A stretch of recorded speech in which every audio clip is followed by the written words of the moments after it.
After months of anticipation, Netflix has finally lifted the curtain on The East Palace, a historical fantasy series already being hailed as one of the platform's most ambitious Korean productions of the year. Yet what makes the drama one of 2020 SIX's most talked about releases isn't simply its star-studded cast featuring Nam Joo Hyuk, Cho Seung Woo, and Roh Yoon Seo. It is its bold attempt to reinvent the supernatural genre through an entirely fresh cinematic vision. During the official production presentation in Seoul, Nam Joo Hyuk confidently described the series as being packed with spine-tingling horror and spectacular action. Judging by everything revealed at the event, that statement appears to be far more than promotional hype. More than just another ghost hunting story. At first glance, The East Palace follows a familiar premise. Two extraordinary individuals are tasked with hunting the spirits haunting a royal palace. However, beneath that supernatural surface lies a far more layered narrative. The story centers on Go Cheon, a mysterious man capable of crossing the boundary between the human world and the realm of spirits. Alongside him is Sang Kong, a palace maid gifted with the rare ability to hear the voices of ghosts. Summoned by the king himself, the pair must investigate an ancient curse and confront a terrifying spirit lurking beneath a palace pond that threatens the royal bloodline. What makes their partnership fascinating is that their supernatural powers symbolize two completely different ways of confronting fear. Sang Kong uncovers hidden truths by listening to the voices of restless souls, while Go Cheon literally steps into the spirit world to face evil head-on. This contrast elevates the drama beyond conventional ghost stories, transforming it into an exploration of trauma, courage, and human connection. Nam Joo Hyuk's highly anticipated return. The East Palace marks Nam Joo Hyuk's first acting project since completing his mandatory military service, making it one of the industry's most anticipated comebacks. The actor revealed that the moment he read the screenplay, the palace's mysterious events immediately came alive in his imagination. Determined to deliver the best performance of his career, he fully immersed himself in the role of Go Cheon. His commitment extended far beyond emotional preparation.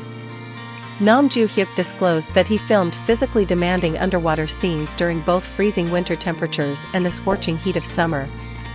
Enduring icy water was one of the production's toughest challenges, yet he refused to compromise because he wanted every scene to feel authentic. His preparation also included extensive combat training at a professional action school. Among the sequences he highlighted was an intense battle against 13 palace maids, a scene he believes will introduce audiences to action choreography unlike anything previously seen in Korean fantasy dramas.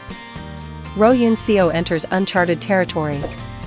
While Nam Joo Hyuk returns to the spotlight after military service, Roh Yoon Seo embarks on an entirely new chapter in her acting career.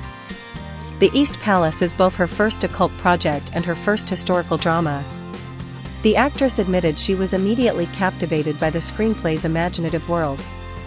What drew her most to Sang Kong was not merely her supernatural ability, but her fearless personality. Rather than serving as a passive heroine, Sang Kong actively confronts danger, repeatedly risking her own life to protect others. Preparing for the role required months of careful study. Roh Yoon Seo focused on mastering the elegant posture, refined speech, and subtle mannerisms expected of palace maids during Korea's royal era, ensuring every detail reflected historical authenticity. Cho Seung Woo's Lonely King. Unlike many historical dramas that emphasize political struggles and royal power, The East Palace chooses to explore the emotional isolation behind the throne.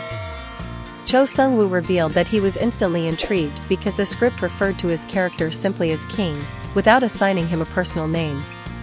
To him, this transformed the monarch into a universal symbol rather than a conventional historical figure. Beneath the crown stands a father facing the devastating possibility of losing his youngest, and last remaining, son while simultaneously carrying the burden of ruling an entire kingdom. This emotional conflict adds remarkable depth to the character, making the supernatural crisis feel deeply personal rather than purely fantastical. Building an entirely new supernatural universe. Perhaps the series' greatest innovation lies in director Choi Young-goo's ambitious visual design.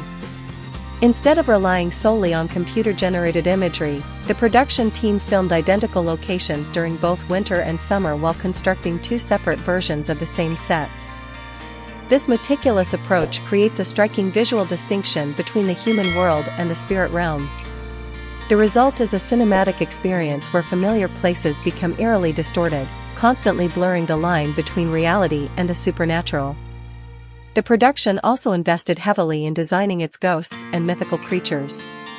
Every spirit draws inspiration from traditional Korean folklore while incorporating modern visual elements that international audiences can easily appreciate.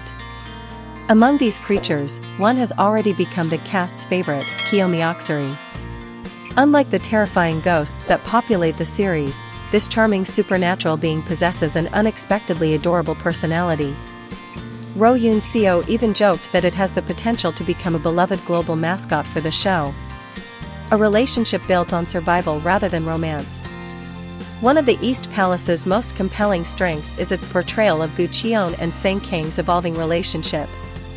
Initially, the two struggle to understand one another due to their vastly different backgrounds and personalities. Suspicion and conflict define their early interactions. However, repeated encounters with deadly supernatural forces gradually teach them that survival depends on absolute trust. Instead of forcing a conventional romance, the series allows their bond to develop naturally through shared hardship, emotional vulnerability, and mutual sacrifice. This character-driven progression promises to deliver emotional resonance alongside breathtaking fantasy spectacle. Netflix's next global fantasy phenomenon? Everything revealed so far suggests that the East Palace is far more than a traditional horror drama. It combines historical storytelling, fantasy, action, psychological character development, and Korean folklore into a visually ambitious production with clear international appeal. Nam Joo Hyuk also addressed viewers who found the trailer overwhelmingly frightening. According to the actor, the horror is grounded in realism rather than relying on cheap jump scares. Beyond its terrifying moments, he promised audiences an unforgettable visual journey filled with emotionally charged storytelling and large-scale action sequences that reward viewers until the very final episode. With Nam Joo Hyuk's long-awaited return, Roh Yoon Seo's breakout transformation, Cho Seung Woo's commanding performance, and Netflix's substantial production investment, the East Palace possesses every ingredient needed to become one of the biggest Korean fantasy hits of the year. If the series successfully delivers on its ambitious vision, balancing breathtaking visuals, emotionally rich storytelling, compelling character development, and deeply rooted Korean mythology, it may not simply become another successful K-drama. Instead, the East Palace could establish a new global benchmark for historical fantasy television, proving once again that Korean storytelling continues to redefine the boundaries of international entertainment when it premieres on Netflix on July 17.